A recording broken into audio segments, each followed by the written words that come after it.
I have a question about a hadith I learned about recently, saying that when you wake up, you must wash your hands instead of putting your hands inside a bucket because they might get contaminated. So, what if, for example, you touch, if I didn't know that, if I forgot about the hadith, then I wake up, then maybe touch a wet substance, does that mean that it can contaminate somewhere else? The Or, hadith, the hadith does not say because it was contaminated, does it?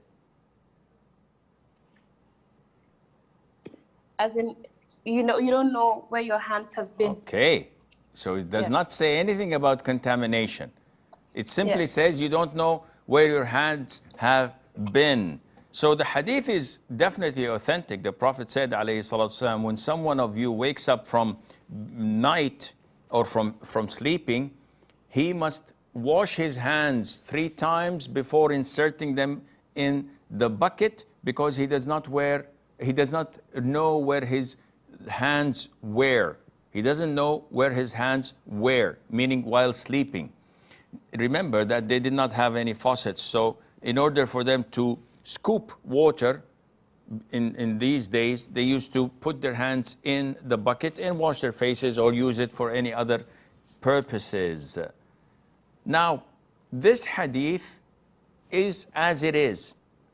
So some scholars said, okay, what about the ruling if I were to wear gloves and go to bed, and when I wake up, I take off my gloves, can I put my hands? The answer is no. Because again, the hadith does not insinuate that you touch your private part or an impurity. It can mean that you don't know what Satan did to your hands, something that you cannot visibly see. So we take the hadith and we execute it as a form of worship, not due to a logical reason that stands behind it.